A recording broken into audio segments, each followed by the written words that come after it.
Ini dia Yang camilannya. pertama adalah kacang almond panggang.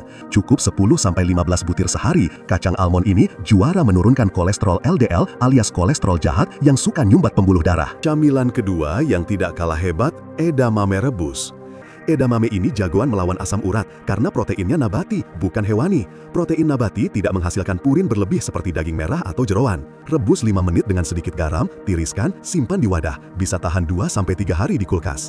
Camilan ketiga, pisang kepok kukus. Pisang kepok ini istimewa karena kandungan kaliumnya sangat tinggi, bahkan lebih tinggi dari pisang jenis lain.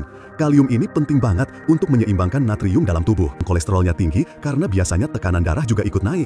Kalium bekerja seperti penyeimbang, menurunkan tekanan pada dinding pembuluh darah. Camilan keempat yang segar dan menyehatkan, bengkoang potong. Bengkoang ini antiinflamasi alami, artinya meredakan peradangan sendi akibat kristal asam urat yang menumpuk. Kandungan inulin dan vitamin C-nya bekerja ganda, mendinginkan sendi yang meradang sekaligus membantu ginjal membuang asam urat berlebih. Camilan kelima yang mungkin mengejutkan, kurma. Cukup 3 butir sehari. Kurma memang manis, tapi ini gula alami dengan indeks glikemik rendah yang justru menstabilkan gula darah.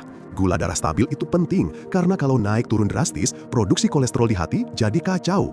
Kurma juga kaya serat yang memperlambat penyerapan gula.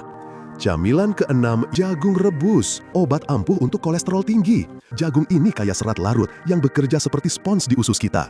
Serat ini mengikat lemak jahat dan kolesterol dari makanan sebelum diserap tubuh, lalu membuangnya lewat BAB. Camilan ketujuh yang bikin happy, ubi cilembu panggang. Manis alami yang bikin mood bagus, mengenyangkan, dan ternyata obat untuk metabolisme lemak yang terganggu. Ubi cilembu mengandung beta-karoten tinggi yang membantu hati memproses lemak dengan lebih efisien. Seratnya yang tinggi juga membantu menurunkan penyerapan kolesterol di usus. Plus, rasa manisnya yang alami memuaskan keinginan ngemil yang manis-manis tanpa harus makan kue atau permen. Ubi cilembu juga mengandung potasium yang membantu menurunkan tekanan darah.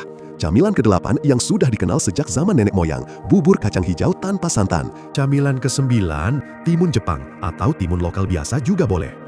Timun mengandung 95% air dengan mineral penting yang membantu ginjal membuang asam urat berlebih. Kandungan silika dalam timun juga memperkuat jaringan ikat di sekitar sendi yang sering rusak karena asam urat tinggi. Sekarang saya kasih tahu cara konsumsi yang praktis dan tidak membosankan. Pilih 3 camilan berbeda tiap hari, rotasi biar tidak bosan. Misalnya Senin, almond pagi jam 10, bengkoang siang jam 2, jagung sore jam 4. Selasa, kurma pagi, edamame siang, timun sore. Rabu, pisang kepok pagi, ubi cilembu siang, kacang hijau sore. Begitu seterusnya, buat jadwal sendiri sesuai selera. Timing terbaik adalah di antara waktu makan utama. Jadi jam 10 pagi sebagai camilan pagi dan jam 3-4 sore sebagai teman ngopi atau teh. 9 camilan ini tidak cuma turunkan kolesterol dan asam urat, mereka juga memberikan manfaat tambahan yang luar biasa untuk kesehatan total di usia emas.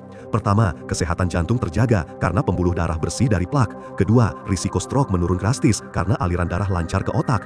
Ketiga, dan ini yang sering jadi pertanyaan diam-diam para bapak, stamina pria tetap terjaga di usia senja. Ya pak, aliran darah yang lancar itu penting untuk semua organ tubuh, termasuk organ vital pria. Jadi bukan cuma sehat, tapi tetap gagah dan percaya diri di usia emas. Camilan-camilan ajaib ini bukan pengganti obat dokter ya. Sudah rutin minum obat kolesterol atau asam urat, tetap lanjutkan sambil tambahkan camilan ini sebagai terapi pendukung. Konsumsi camilan ini rutin selama 2-3 bulan, lalu cek lab lagi.